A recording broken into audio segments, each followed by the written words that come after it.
Olá, coisa querida! Professora Adriane Falti chegando para falar sobre essa emenda nova que saiu aí, ó, a emenda 133 de 2024, que trouxe algumas alterações, na verdade trouxe uma alteração direta no texto da Constituição Federal, especificamente na parte de partidos políticos. E a pergunta que não quer calar é: essa emenda pode cair na prova do TSE, né? Até porque é um tema super ligado à atividade, né, do tribunal ali, que é do tópico de partidos políticos. Então a pergunta que eu mais recebo é: essa emenda pode cair na prova do TSE? Primeira coisa que a gente tem que fazer é, vamos dar uma olhada no edital, tá? Tô lembrando que essa emenda, ela foi promulgada, né, e já entrou em vigor no dia 22 de agosto de 2024. Ela trouxe aqui para os partidos a obrigatoriedade de aplicação de recursos, eu vou falar especificamente, né? Financeiro aqui para candidaturas de pessoas negras, estou falando aqui de pretos e pardos, trouxe regras de refis para os partidos, reforçou a imunidade tributária e várias outras coisas. Mas o que nos importa mesmo é o que ela altera no texto constitucional. Olha o que diz o seu edital. Aqui, ó.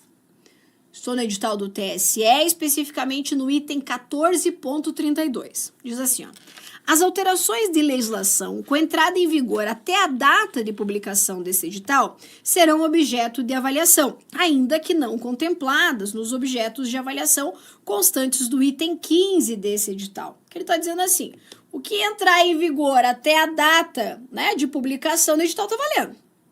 Então, emendas, alterações que tiverem até a publicação do edital, tá valendo. Até aí, tranquilo. A legislação com entrada em vigor após a data de publicação desse edital, bem como as alterações em dispositivos legais e normativos a ele posteriores, não serão objeto de avaliação. Só que olha isso aqui, ó. Salvo se listadas nos objetos de avaliação constantes do item 15 desse edital. O que ele está dizendo? Está dizendo assim, ó, que as leis que entrarem em vigor depois e as alterações que vierem depois da publicação do edital não vão ser cobradas aqui, a não ser que essas alterações estejam mencionadas dentro do título aqui que traz o conteúdo programático do seu edital. Por isso eu entendo que, como no seu edital tem lá a parte partidos políticos, nós temos aqui uma alteração em um objeto de avaliação aqui do item 15 do edital. Então, como eu disse, o item 15 é aquele que vai tratar do conteúdo programático das matérias, tá? O que eu entendo que não seria cobrado seria, por exemplo, assim: imagine lá, a gente tem lá o regime jurídico dos servidores públicos federais, a lei 8.112, e ela tá no seu edital.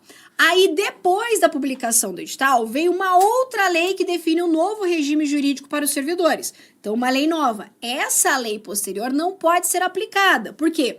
Porque ela não estava listada no conteúdo programático anterior, entendeu? Agora, se ela está listada no conteúdo programático, se o tema está listado, as alterações posteriores podem sim ser cobradas. Por isso que eu entendo que, fazendo uma interpretação desse artigo, né, desse item 14.33 do seu edital, que pode sim ser cobrada essa nova emenda. Ah, o CESP costuma fazer isso? Não.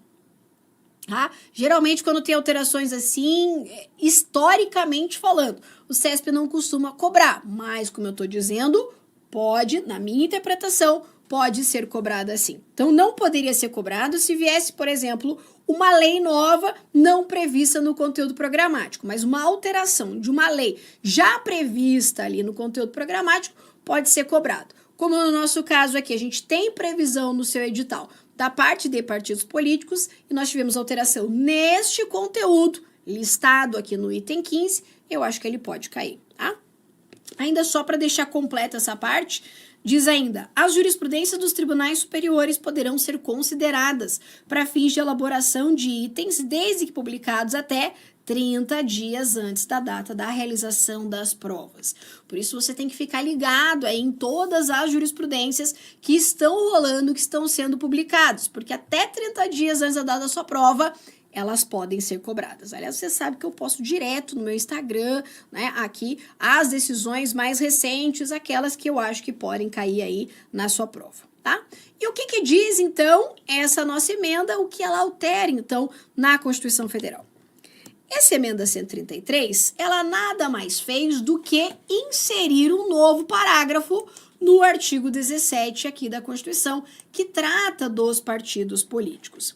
Você deve lembrar que essa ideia de se realizar políticas públicas, ações afirmativas, tanto para candidaturas femininas quanto para a população negra, e quando eu falo em negros eu estou falando em pretos e pardos, eram medidas que já haviam sido tomadas pelo TSE, que foram objeto de jurisprudência confirmada pelo Supremo Tribunal Federal e que posteriormente foram incluídas na Constituição Federal. Então nós tivemos algumas emendas anteriores inserindo os parágrafos 7º, 8º, ali no artigo 17 da Constituição, para falar da participação feminina, dessa necessidade de engajamento de políticas públicas para candidaturas femininas. Da mesma forma, nós tivemos também decisões da jurisprudência do Supremo Tribunal Federal, confirmando decisões do TSE sobre a importância também de se realizar ações afirmativas para a candidatura de pessoas negras. O que a gente teve agora é a previsão dessa ação afirmativa, que antes era objeto apenas da jurisprudência prevista na Constituição Federal, tá? Então, olha o que diz aqui o parágrafo 9º. Dos recursos oriundos do Fundo Especial de Financiamento de Campanha, o Fundo Eleitoral, e do Fundo Partidário, destinados às campanhas eleitorais, os partidos políticos devem obrigatoriamente aplicar 30% em candidaturas de pessoas pretas e pardas nas circunscrições que melhor atendam aos interesses e às estratégias partidárias. Então, o que a gente tinha eram ações afirmativas que já estavam previstas na jurisprudência, que o TSE já reconhecia, que o Supremo Tribunal Federal confirmou também, né, que já determinou a sua aplicação e que agora, então, passam a ter previsão na Constituição Federal. Tá? Então, grave aí, 30% dos recursos para as candidaturas devem ser aplicadas para candidatos aqui que sejam enquadrados na classe das pessoas, então, pretas e pardas, ou seja, para candidaturas de pessoas negras. Maravilha? Muito bem, é isso aqui que você precisa saber, então, feita a nossa atualização. Até a próxima. Tchau, tchau.